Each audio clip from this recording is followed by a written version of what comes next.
Excuse me, sir. Sir, is this your house? Can I help you? Is this your house? Who are you? I grew a channel to 14 million followers. I started the biggest business media channel in the entire world, getting advice for young entrepreneurs. What did you do to be able to afford this place? Yeah, I was in the electronic cigarette business. E-cigarettes? Yeah, e-cigarettes. How long were you in the I business? built the world's largest brand in under 5 years with 10 grand. So you started with 10 grand? 10 grand. Hey, what's the most you made in a single year? Give me the biggest year you had. Over 100 million. 100 million? And could I Yeah. yeah.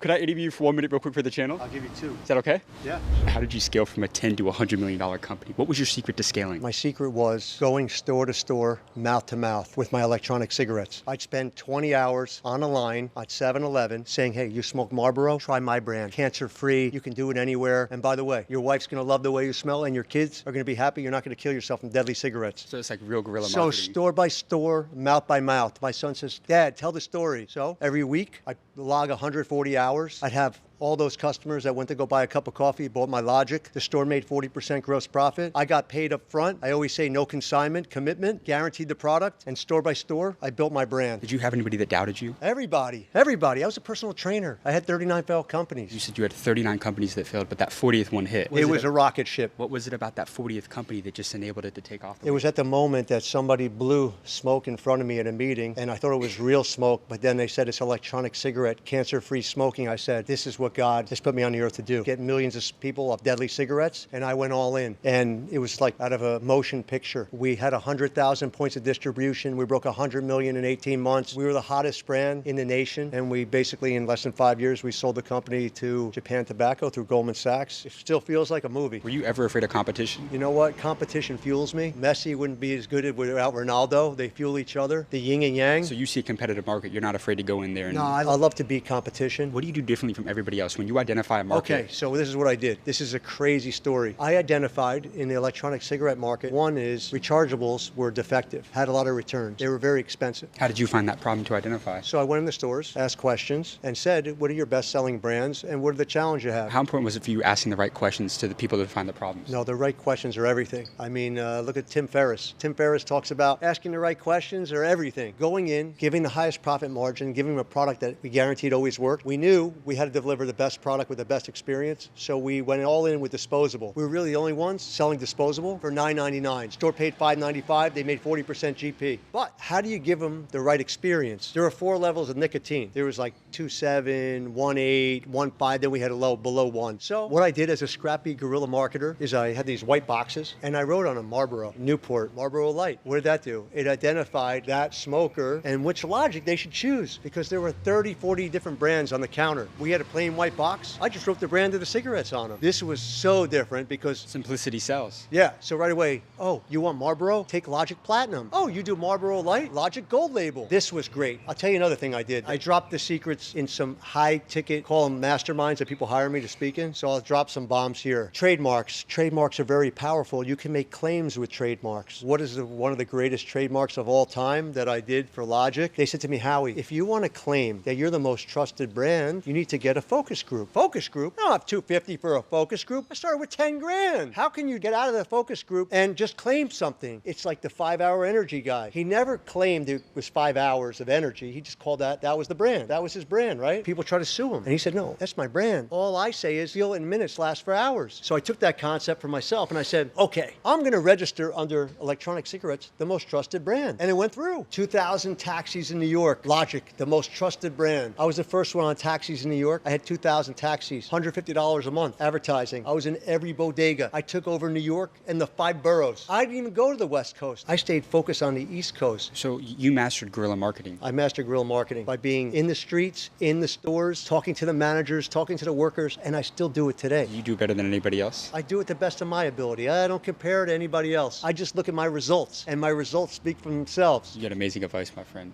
All right, cool. Thank you so much for your time. I appreciate you.